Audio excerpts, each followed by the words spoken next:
All right. Good morning, everybody. My name is Cal, and I'm with RacketAid.com. Racket Aid is the first truly digital platform for racket stringing and customization by mail. So, racket sports are growing. In fact, in 2020, racket sales grew by 50%, and in 2019, they grew by 38%. Tennis activity overall actually grew by 10.8%. Compare that to 6.7% in 2019 and 6.4% in 2018. And that's just for tennis alone. There's no question that there's been a massive shift to e-commerce in the last several years. In fact, last year, Americans spent $861 billion with online US merchants. That creates a great opportunity for a product service like ours. Combine that with the fact that there's been retail woes in the United States for the past decade, and we believe that this creates an excellent opportunity for a sports technology company to rise. Over 144 US pro shops closed in the last 3 years. So that's where we come in. Racket Aid aims to create a digital pro shop experience for the customer. What we're trying to do is provide a customer education and the tools that they need to learn everything they need to know about their equipment. We want to give them an all-in-one service so that they can tailor their equipment as well as customize it. We offer 2-day shipping to anywhere in the nation while providing a 24-hour service time guarantee. Our custom Racket Aid box is able to fit 3-hole rackets, is insured, and is trackable. Not only that, our box is reusable. So if customers wish, they can actually save time and money on future orders. So here's a quick timeline of our short 11 months.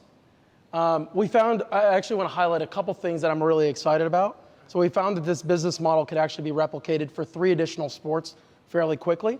So we added racquetball, badminton, and squash. And that actually grew our market size by 7 million additional customers. In 2021, we found a clever way to add customization to our product service. So we began offering stencils. So if mom wants to add a martini glass on the court, she's welcome to express herself that way. Or if a young kid wants to add an emoji, they can do that. Really cool value add-on. In 2021, we began our marketing campaign. So prior to that, it was all organic. And we were able to create the infrastructure for it, but we're still in the midst of trying to figure that out. And we think that's the next piece to take us to the next level. A quick breakdown of our competitive analysis. Really it's between 3 channels. It's going to be your pro shops, your online retailers, and your country clubs. But our focus is going to be on the online retailers due to their size and their online presence. Secondly, we also found that the majority of players are actually underserved. 42% of Americans are not within 25 miles of a local pro shop, but 68% are within 5 miles of a public court. So we see a great opportunity that's underserved. Here's a quick look at our top line revenue. As you can see, it's pretty consistent quarter over quarter, but it's based on organic sales. That's really what you're looking at. Quick breakdown of our results. What I like to focus on is that we've got an 11% customer retention rate, and on the right, you can see our price breakdown. So I'm sure you're probably wondering about market size. If you look at the combination of the 4 sports, that's a total of 23.7 million active racket sports players. The majority being in tennis with 17.8 million.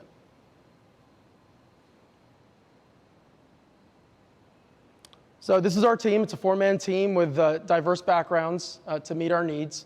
But we're certainly going to need to grow in talent as the company grows as well. We're really proud of our partnerships. It helps us build our brand authority. These partners are pretty diverse in their missions. And they've really assisted us as leaders in the industry.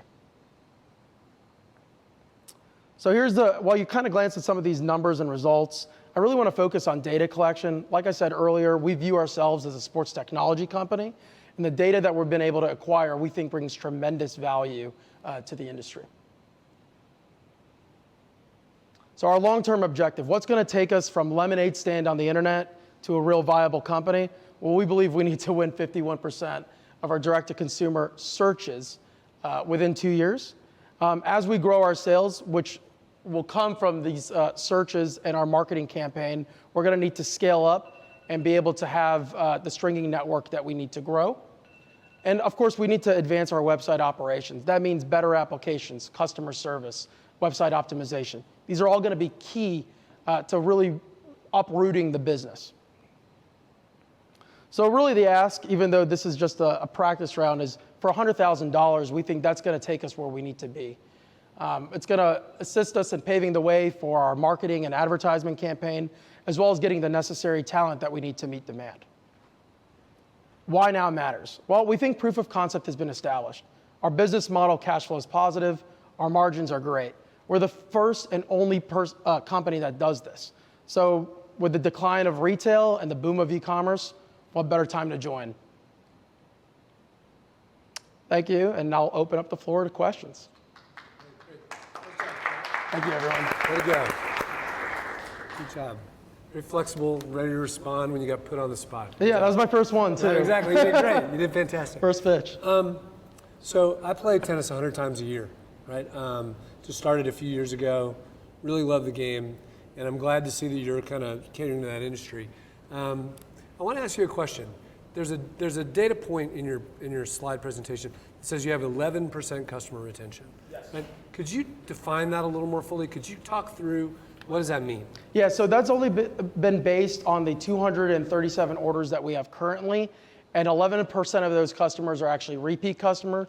Interestingly enough, well, to answer your question, those 11%, as long as they've made one additional order past one, we've counted them as a repeat customer.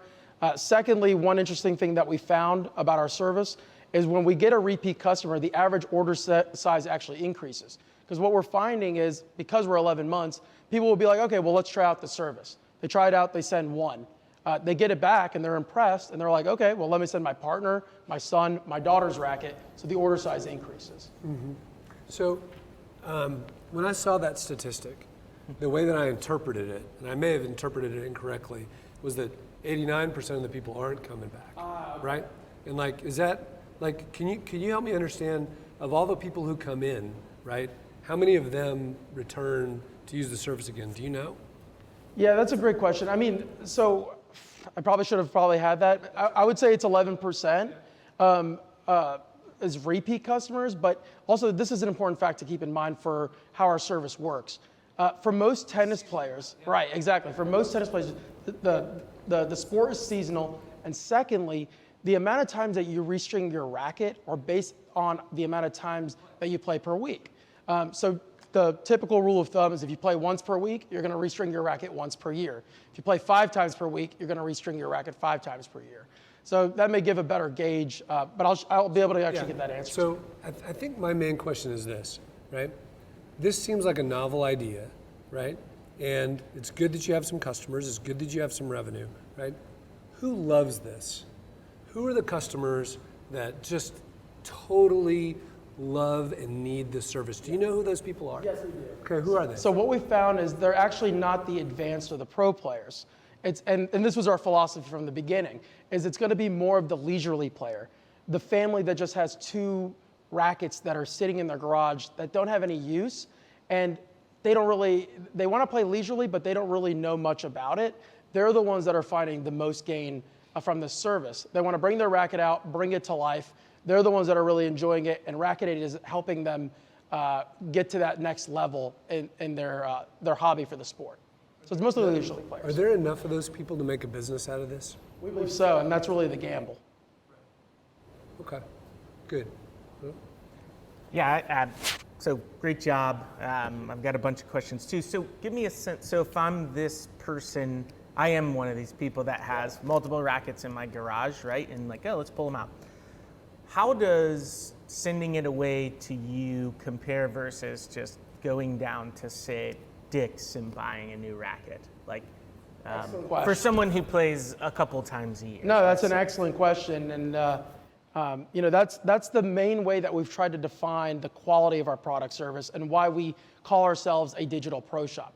We want to give customers the experience. Well, first of all, Dick's is going to string your racket really poorly. It's probably going to be done by somebody who's not certified.